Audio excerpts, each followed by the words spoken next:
I'm going to put it this way. It's possible, but don't worry about it, uh, is how I'd put it. So there's a couple of ways. You mentioned one, like in theory, a JD Vance could say, I'm running, but really the instant that I am elected, I'm stepping down. Donald Trump is going to be president again.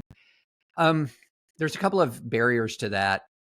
One, I can't imagine a situation in which that is going to be clear enough to voters, um, combined with compelling enough to JD Vance to work. Okay, because guess what happens if JD Vance wins the election under those terms? He's the president of the United States. He will be sworn in as president of the United States.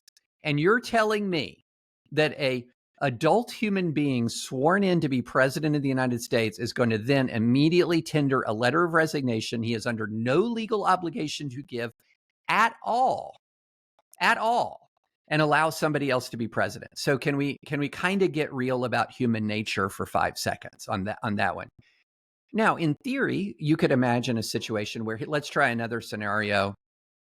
Trump, for some whatever reason, either runs for House and becomes Speaker of the House, or is selected Speaker of the House. You don't have to be a member of the House to be selected Speaker. And something catastrophically terrible happens to President and Vice President. He becomes president. That would be a possible scenario. He would meet the constitutional criteria for eligibility. You're not elected if you've acceded to the presidency through some other means. But the way I would put it is the fact that you and I can sit here and war game out totally unprecedented, bizarro world scenarios where this could happen does not mean on the list of things to worry about, this should be on that list.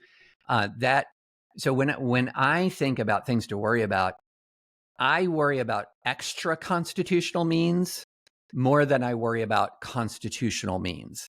I do not think that the fact that a bunch of lawyers can sit down and think there's a 9-dimensional constitutional chess you can play that could put him back in the White House is in any way anything remotely realistic. And I'm not worried actually about extra constitutional means either. I'm not actually worried at this point that he's going to try to just seize and hold power. So if I'm not worried about that, and I'm even less worried about 9D constitutional chess, we've got a lot going on right now. Can we table that? Let's just table that. He's very well aware that lame duckism hits. He wants enough people out there kind of in the water for his most core supporters, a little chum in the water, to get his most core supporters to sort of like, Donald Trump's the guy. He's been the guy. He's the guy now. He's going to be the guy in the future. Second termism that starts to set in because, again, remember human nature. All of these super ambitious people who've previously subordinated their ambition to Trump because they knew if they didn't for this period of time in their lives, they would have no career. That inherent ambition is going to bubble up. And good luck trying to find somebody who can A, win a presidential election, and then B, willing to voluntarily relinquish the presidency at the end. I mean, let's be real now.